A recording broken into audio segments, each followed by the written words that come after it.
So this focus on peace, social justice, children, youth, women, communities of color, tell me specifically what social justice means to you, David. Well, you know, it means helping people who need help to make the progress that they're capable of, and to help some people who have no capacity to help themselves. It's real easy to give away money. It doesn't matter if you've got money, you can find people who will take it, and if you're giving it away. Most people give away to churches and to their universities, but they never know how that money is used. It's always difficult to compare funders in terms of the way they interact with grantees and they themselves as the philanthropist. But I can categorically say that the Buck Foundation is truly unique. First of all, they're able to create funding for organizations that may be out of the mainstream of typical donor-grantee relationships. Being able to actually accomplish what the goals are, my parents' goals, to be able to stick to those goals. I mean, I love to go to the symphony. I love to go to the opera, but I don't want to spend the money, my folks' money on those things. I want to spend them on things that are harder, they're difficult.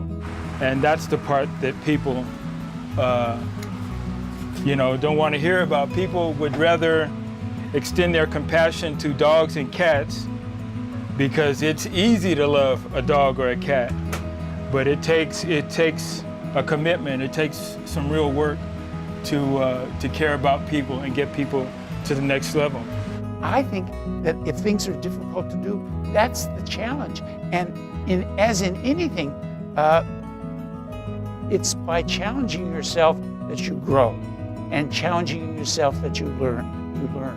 And I know that's what my mother and father intended for the future generations. Well, the neat thing about working with the Buck Foundation is we have very similar values between Bay Out Enterprises and the Buck Foundation. And what we've been able to do with that money with the Buck Foundation is hire a bunch of individuals who are directly affected by the issues of poverty, over-incarceration, access to medical care. These sorts of things are issues that face Bay Out clients every day. And with the foundation's support, we've been able to hire individuals and train individuals who are directly affected by these issues to be leaders in their community to make positive change.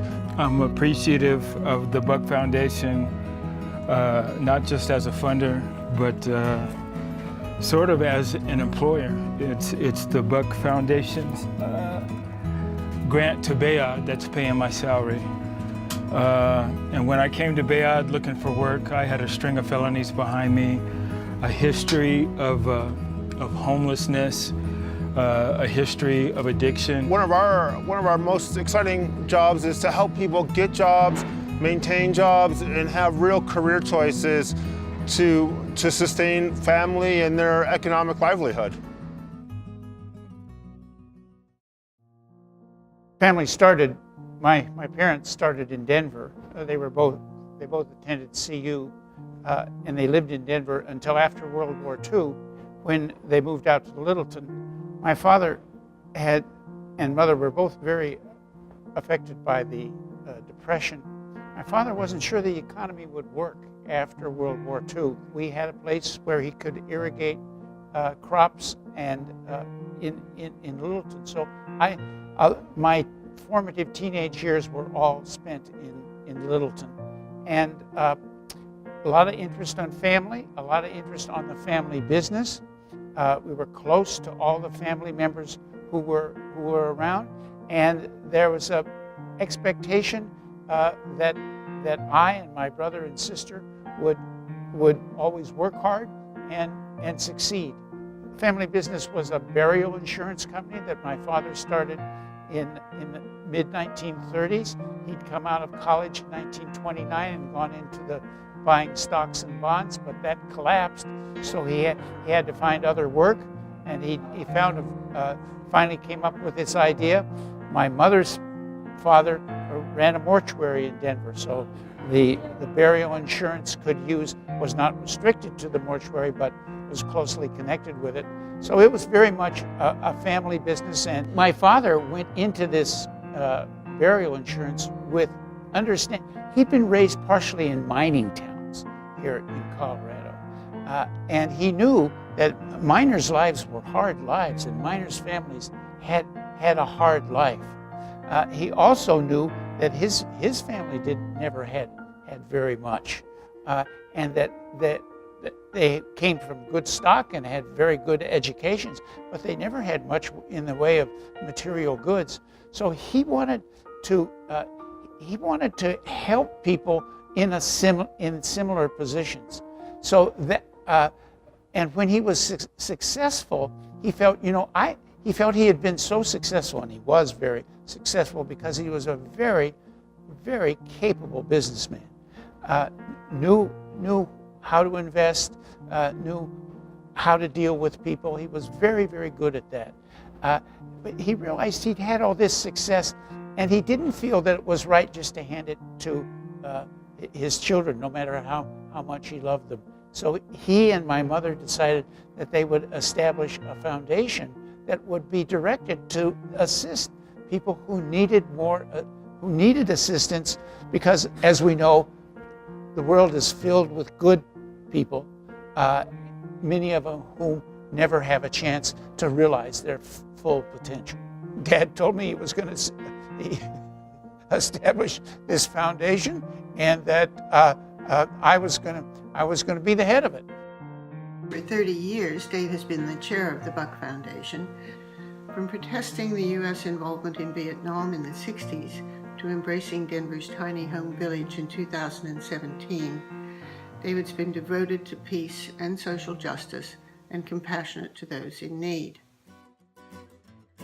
Find something that you're passionate about and ask yourself, not what can this going to do for me, or even the people who I'm closest to. I think the greatest accomplishments are real easy to give you what they really are, and that's in working with really good people. That when you find good people that know how to do the job that they're in charge of, you want to back them. And I think one of our greatest accomplishments was establishing the community recreation center in this town of Littleton, where the family grew up. And there we worked with people that we had known and ran the South Suburban Park District, Dave Lorenz, who we'd worked with in earlier. The community wanted to build a recreation center in Littleton, and we had a bond issue that provided the money to build this place. In the process of building it, we were a little bit short of money to do all the things we wanted. And that's when I got the call, I don't remember if it was from Doug Buck or Mims Buck, said, we'd like to talk to you and make a sizable donation if we could name the facility the Douglas Buck Community Recreation Center. So we got $1 million donation from them, and that built, as I recall, the gymnasium and the running track up above. We wouldn't have had that if we'd not had that donation. So the Buck Foundation is our largest funder. They have been unique in giving a great deal of resources to enable us to do the work that we've done. For the most part, especially in the people we've funded, I've found them devoted, hardworking, appreciative of the support that we've given, and working hard to accomplish their ends. They've been willing to take risks. They've been willing to get in there and get their hands dirty.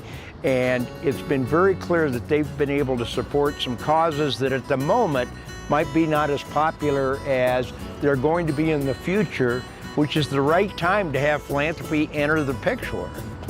And I want my children to grow up understanding that they come from very privileged backgrounds. But that doesn't mean that privilege means that you don't have any obligations as a consequence of that privilege. And that privilege is not simply to your family, but it's to the society around you.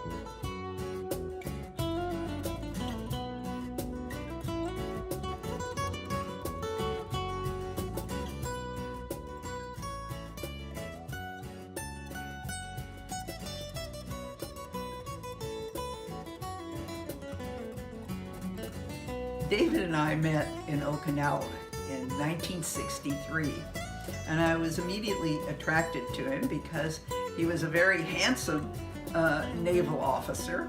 He was modest and he had a great sense of humor.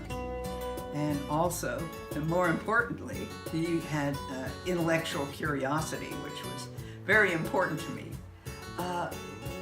We were married a few months later, and that was when I first met Mims and Doug. Actually, now that I think about it, I met them even before we were married because they came to Okinawa and we spent some time with them in Japan. Mims and Doug taught us that all good fortune, whether through hard work or through choosing our parents well, as we did, carried with it the necessity to help those less fortunate. Every one of us have been born into a very fortunate position in this world, and I think that's something that we shouldn't take for granted. And I think what the Buck Foundation has really taught us is to not take that for granted, and to also just know that helping out in the community and being generous isn't something that should really be an option for people in positions like ours, that it should be really an integral part of your life and it should be expected from everyone.